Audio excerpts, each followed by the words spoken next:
बिस्मिल्लाहिर्रहमानिर्रहीम। अस्सलाम वालेकुम। 5 क्लास, उम्मीद है आप सब लोग खैर खैरियत से होंगे। 5 क्लास आज हमने यूनिट नंबर 10 स्टार्ट करना है जिसका नाम है फोर्सेस। उसका जो टॉपिक है मास एंड वेट, उसको आज हमने स्टडी करना है।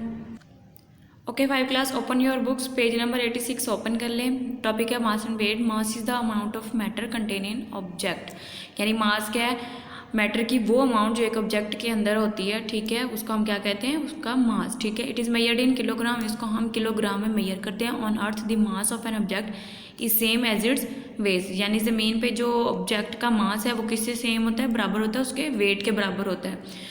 But that does not mean that these two are always the same, लेकिन कहता है कि इसका ये मतलब नहीं कि ये दोनों सेम ही रहेंगे। वेट और मास हमेशा सेम नहीं रहते, ठीक है, क्योंकि जब स्पेस में कोई चीज़ जाती है तो उसका जो वेट है वो कम हो जाता है, लेकिन उसका जो मास है वो वही रहता है, ठीक है। Do you know why it change. अच्छा, एक लाइन मिस होगी। If an object goes into space, कहता है कि अगर कोई ऑब्जेक्ट जो है वो स्पेस में जाता है, इट्स वेट चेंज, कहता है उसका वजन जो है वो बदल जाता है, ठीक। डू यू नो वाई, क्या आप जानते हैं कि ऐसा क्यों होता है। It change because of gravity, क्योंकि ग्रेविटी जो होती है, जैसे जैसे हम ऊपर स्पेस की तरफ मूव करते हैं तो ग्रेविटी की जो फोर्स ऑफ अट्रैक्शन है, ठीक है, ग्रेविटी जो है वो कम पड़ती जाती है, इसलिए जो ऑब्जेक्ट का वेट होता है वो कम हो जाता है।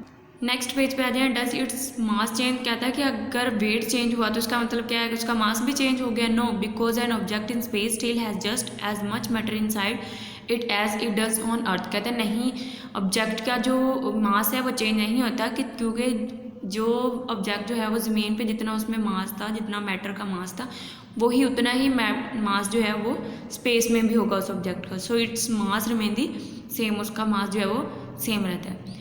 The further away an object is from the earth, जैसे जैसे ऑब्जेक्ट जो है अर्थ से दूर जाता है, the lower the force of gravity acting on it, तो उस जितना वो ऑब्जेक्ट जो है वो अर्थ से दूर जाएगा, ऊपर की तरफ मूव कर जाएगा, उसके ऊपर जो फोर्स ऑफ ग्रेविटी है वो उतनी ही कम लगेगी। This mean that its weight decrease, इसका मतलब क्या है, उसका वजन कम होना स्टार्ट हो गया। Since there is no force of gravity in space, इसी वजह से स्पेस के अंदर कोई भी फोर्स ऑफ ग्रेविटी नहीं लगती। An object has no weight at all, और स्पेस में किसी भी ऑब्जेक्ट का वेट नहीं होता।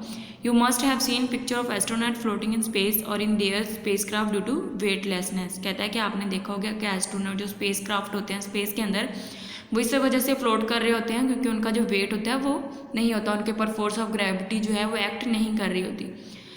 कहता है वेट को हम किस तरह डिफाइन करते हैं। Weight can be define as the amount of gravitational force acting on an object, कहता है कि वेट जो वो क्या है, फोर्स ऑफ ग्रेविटी, यानी ग्रेविटेशनल फोर्स, जितनी अमाउंट ग्रेविटेशनल फोर्स की एक ऑब्जेक्ट पे लगती है उतना उसका वेट होता है। It is measured in newton, इसको हम किस में मेजर करते हैं, न्यूटन में, और इसको हम लिखते हैं कैसे हैं, कैपिटल एन। उसके बाद 5 क्लास जो आपका क्वेश्चन है वो है what is difference between mass and weight, यानी मास और वेट के दरमियान क्या डिफरेंस है। मास क्या है, mass is the amount of matter content in an object, mass matter की वो अमाउंट है जो एक ऑब्जेक्ट के अंदर पाई जाती है। It is measured in kilogram, इसको हम किस में मेजर करते हैं, किलोग्राम्स में मेजर करते हैं। Weight can be define as the amount of the gravitational force acting on it, एक ऑब्जेक्ट के ऊपर जो ग्रेविटेशनल फोर्स जितनी अमाउंट में लग रही है उसको हम क्या कह देते हैं, weight. It is measured in newton, इसको हम किस में लिखते हैं, न्यूटन में लिखते हैं, ठीक है। यही आपकी असाइनमेंट है कि आपने क्वेश्चन नंबर 1 राइट करना है, और आपकी जो डायरी है वो ये है कि टॉपिक जो है वो हमने आज स्टडी किया उसको लर्न करना, और क्वेश्चन नंबर 1 को राइट भी करना और लर्न भी करना। अल्लाह हाफिज़।